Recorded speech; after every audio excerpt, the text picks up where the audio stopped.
इस वीडियो में कक्षा 10वीं का अध्याय 6 के महत्वपूर्ण प्रश्न और महत्वपूर्ण जो तथ्य होते हैं या सूत्र होते हैं वो मैं बताने जा रहा। तो छठवें लेसन का नाम क्या है? त्रिभुज। तो सबसे पहले ये सुन लीजिए कि त्रिभुज होता क्या है। त्रिभुज तीन भुजाओं से घिरी हुई आकृतियों को क्या बोलते हैं? त्रिभुज बोलते हैं। या फिर तीन रेखाखंडों से बनी बंदर आकृतियों को क्या बोलते हैं? त्रिभुज बोलते हैं। त्रिभुज के तीन शीर्ष होते हैं, तीन भुजाएं होती हैं, तीन कोण होते हैं। ठीक है ना। त्रिभुज कितने प्रकार के होते हैं? त्रिभुज भुजाओं के आधार पर तीन प्रकार के होते हैं और कोणों के आधार पर तीन प्रकार के होते हैं। भुजाओं के आधार पर समबाहु त्रिभुज, समद्विबाहु त्रिभुज, विषमबाहु त्रिभुज। और कोण कोण कोण के आधार पर होता है न्यून कोण, समकोण, अधिक कोण। ठीक है। तो जो अपना कक्षा 10वीं में जो अध्याय दिया गया है त्रिभुज, इसमें अपन समरूप के बारे में पढ़ेंगे। ठीक है ना। समरूप क्या होते हैं, इसमें त्रिभुज ही रहेगा, लेकिन किसके बारे में पढ़ेंगे अपन? समरूप। कक्षा 9वीं में आप लोगों ने सर्वांग सम जो त्रिभुज की जो सर्वांग सम की जो कंडीशन होती थी वो पढ़ा था। इसमें अपन समरूप के बारे में पढ़ेंगे। ठीक है। तो जितने स्क्रीन पर आपको पॉइंट दिख रहे हैं, ये बहुत ही महत्वपूर्ण पॉइंट हैं इस लेसन के, तो उनको आप अच्छे से याद कर लीजिए। इसमें से आपका 2 नंबर का 1 या 2 क्वेश्चन आएंगे परिभाषा के लिए, और वस्तुनिष्ठ क्वेश्चन भी बहुत सारे इन्हीं पॉइंटों में से बनेंगे। ये बहुत ही महत्वपूर्ण पॉइंट हैं आपके लिए, तो इन पॉइंटों को जल्दी जल्दी से आप देख लीजिए। 2 आकृतियां जिनके आकार समान हो परंतु क्या हो, माप होना आवश्यक नहीं। इसका मतलब ये है कि उनकी लंबाई चौड़ाई बराबर होना आवश्यक नहीं है, उसकी मापन समान होना आवश्यक नहीं है। उनको क्या बोलते हैं अपन? समरूप आकृतियां बोलते हैं। ठीक है ना। मतलब आपकी जो 2 आकृतियां कैसी होनी चाहिए? समान होना चाहिए, समान दिखना चाहिए, उसको क्या बोलेंगे? समरूप आकृतियां बोलते हैं। एक क्वेश्चन भी आता है कि समरूप आकृतियां क्या होती हैं, 2 नंबर में आपसे पूछ सकता है एक सर। दूसरा महत्वपूर्ण पॉइंट, सभी सर्वांग सम आकृतियां समरूप आकृतियां होती हैं। इस बात को बिल्कुल ध्यान से देख लीजिए, बिल्कुल इस पॉइंट को बिल्कुल ध्यान से रट लीजिए कि जितनी भी जो सर्वांग सम आकृतियां होती हैं वो क्या होती हैं? समरूप होती हैं। लेकिन ये आवश्यक नहीं कि समरूप जो आकृतियां वो सर्वांग सम हो। मतलब सर्वांग सम समरूप हो जाती हैं, लेकिन समरूप आकृतियां सर्वांग सम आवश्यक नहीं कि वो सर्वांग सम हों। ठीक है। 2 समरूप त्रिभुज के संगत कोण बराबर होते हैं तथा उनकी संगत भुजाएं समानुपाती में होती हैं। 2 समरूप त्रिभुज के संगत कोण बराबर होते हैं, उनकी संगत भुजाएं भी समानुपाती में होती हैं। यदि किसी त्रिभुज की एक भुजा के समांतर अन्य 2 भुजाओं को भिन्न भिन्न बिंदुओं पर प्रतिच्छेद करने के लिए एक रेखा खींची जाए तो यह भुजाएं एक ही अनुपात में विभाजित होती है। इसको बोलते हैं अपन क्या? थेल्स प्रमेय। ठीक है ना। तो आपका 1 नंबर में क्वेश्चन ऐसा आ जाता है कि थेल्स प्रमेय क्या होती है। ठीक है। 1 नंबर में या 2 नंबर में, तो इसको बिल्कुल अच्छे से आप याद कर लीजिए। और इसी को अपन क्या बोलते हैं? इसी को बोलते हैं आधारभूत समानुपातिकता प्रमेय का कथन। ठीक है ना। इसी को थेल्स प्रमेय बोलते हैं, इसी को बोलते हैं आधारभूत समानुपातिकता प्रमेय का कथन।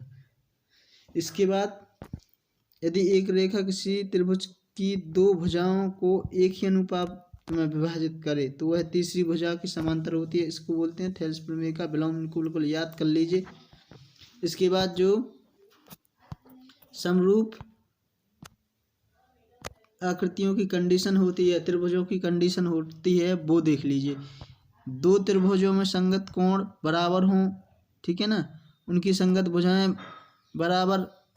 भुजाएं एक ही अनुपात में होती हैं तो वे त्रिभुज कैसे होते हैं? समरूप होते हैं। मतलब उनके संगत कोण और संगत भुजाएं एक ही अनुपात में हों तो वे कैसे होते हैं? समरूप होते हैं। इसको बोलते हैं ए समरूपता।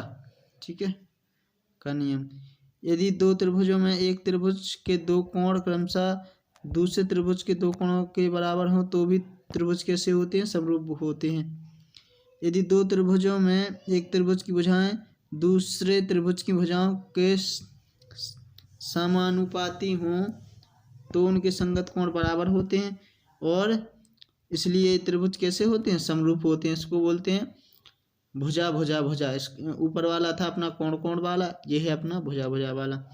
यदि एक त्रिभुज का एक कोण दूसरे त्रिभुज के एक कोण के बराबर हो, इन कोणों को अंतर्गत करने वाली भुजाएं समानुपात में हो, तो दोनों त्रिभुज कैसे होते हैं, समरूप होते हैं।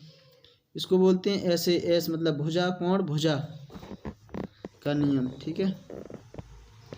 इसके बाद दो समरूप त्रिभुज के क्षेत्रफल का अनुपात उनकी संगत भुजाओं के अनुपात के वर्ग के बराबर होता है। इसको अपन स्कूल को रट लीजिए जी, अभी अपन कुछ क्वेश्चन में इनको यूज करेंगे कि दो समरूप त्रिभुज के क्षेत्रफल का जो अनुपात होता है उनकी संगत भुजाओं के अनुपात के वर्ग के बराबर होता है।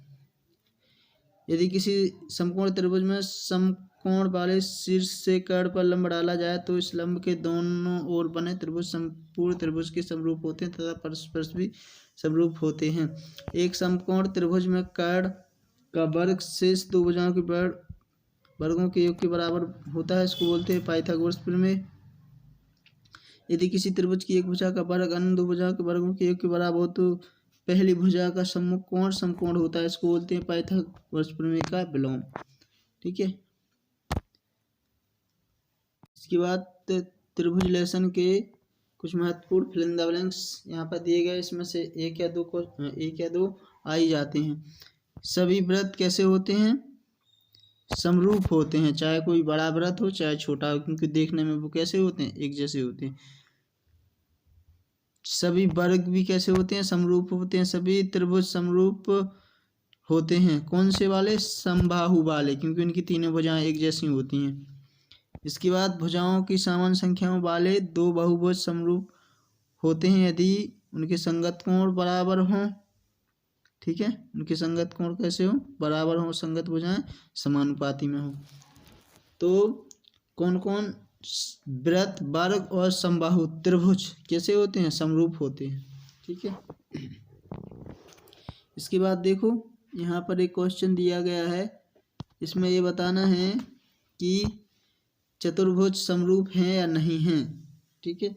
तो इसमें ये क्या है, नहीं है। क्यों नहीं है, क्योंकि एक जैसा नहीं लग रहा, जे अलग है और जे वाला अलग है। जे आपका क्या है, वर्ग है, और ये आपका समलंब चतुर्भुज है। ठीक है। तो देखने में एक जैसे नहीं लग रहा, इसलिए ये समरूप नहीं है। इसके बाद आपका एक क्वेश्चन इस टाइप से 2 नंबर में आता है, जो आपको सामने स्क्रीन पर दिख रहा है। किस टाइप का, कि डी और डी समांतर है किसके, BC के। ठीक है ना। डी और ई समांतर है किसके, BC के। इसलिए इसमें अपन समानुपातिकता जो प्रमेय होगी वो लगाएंगे। मतलब कैसे लगेगा ये, इसका आ जाएगा AD बटे DB और AE बटे EC। ठीक है। अब इसका AD का मान कितना है, 5.5 और DB का मान है कितना है, 3। देखो जी यहाँ रख दिए। इसी AE का मान कितना है, 1, और EC अपन को क्या करना है, ज्ञात करना है। अब इनका तिर्यक गुणा कर देंगे, इसका इसमें इसका इसमें। ठीक है। तिर्यक गुणा कर देंगे तो यहाँ पर अपना आ जाएगा 1.5 EC, और इसका इसमें करेंगे तो 3 आ जाएगा। अब इसका इसमें क्या कर देंगे, भाग दे देंगे, तो कितना आ जाएगा अपना, दो आंसर आ जाएगा। इस टाइप का अपना ये भी क्वेश्चन है, ये आप लोग कर सकते हो। तो ये महत्वपूर्ण जितने मैंने तथ्य बताए, और ये इस टाइप के क्वेश्चन, एक जी वाला क्वेश्चन, ये आपके पेपर में आ सकते, फिल इन द ब्लैंक्स भी आ सकते हो। जो महत्वपूर्ण तथ्य बताए उनको बिल्कुल याद कर लीजिए, क्योंकि उसके अंदर से बहुत सारे वस्तुनिष्ठ क्वेश्चन बन सकते हैं। ठीक है।